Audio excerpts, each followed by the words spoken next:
కొంతమంది వ్యక్తుల్ని, వారి యొక్క పరిస్థితిని, వారి హోదాని చూసినప్పుడు వీళ్ళకేం సమస్యలుంటాయిలే, వీళ్ళకేం కష్టమొస్తుంది, వీళ్ళ స్థితి బావుంది, ఇలాగా కొంతమంది పైరూపాన్ని చూసి మనం అంచనా వేస్తూ ఉంటాం కదా. నిజానికి చెప్పాలి అంటే కొంతమందిని చూసినప్పుడు ఎంతో అందమైన గృహంలో వారు నివసిస్తూ ఉంటారు.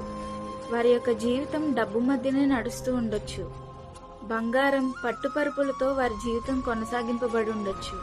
ఎంతున్నప్పటికీ కూడా హృదయంలో ఏదో తెలియని వెలితి, అసమాధానం, అశాంతి, నెమ్మది లేకపోవడం వారి జీవితాల్ని ఏలుబడి చేస్తూ ఉంటుంది.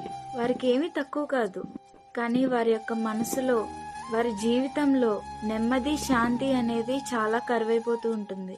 రాజైన దావీదు కూడా ఒకానొక సమయంలో సౌలు చేత తరమబడి గుహలలో దాక్కొని కొన్ని కీర్తనలు ఆయన కూడా రచించారు. ఇదేంటి, ఆయన రాజు కదా, ఆయన గుహలో దాక్కోవడం ఏంటి? ఎలాంటి వ్యక్తినైనా సరే సాతాను నెమ్మది లేకుండా చేయగలడు. దానికి దావీదు యొక్క జీవితం ఒక ఉదాహరణ. అయితే దావీదు నేను రాజుని అని గర్వించకుండా ఆ సమయంలో గుహలో దాక్కుని కూడా దేవునికి మొరపెట్టాడు. కీర్తన 57వ అధ్యాయంలో మనం ఆ వాక్యాన్ని చూస్తాం. ఈ ఆపదలన్నీ తొలగిపో వరకు నీ రెక్కల చాటున శరణుజొచ్చి ఉన్నాను అని దేవునికి దావీదు ఆ గుహల నుండి మొరపెట్టడం మనం గమనిస్తాం.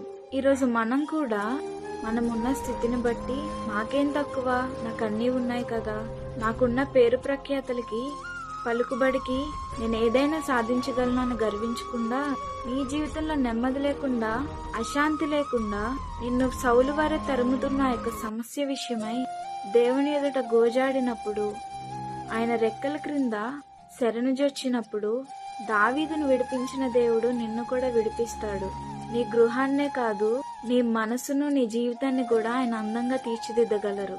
God bless you. Please do like, share and subscribe this channel. Thank you.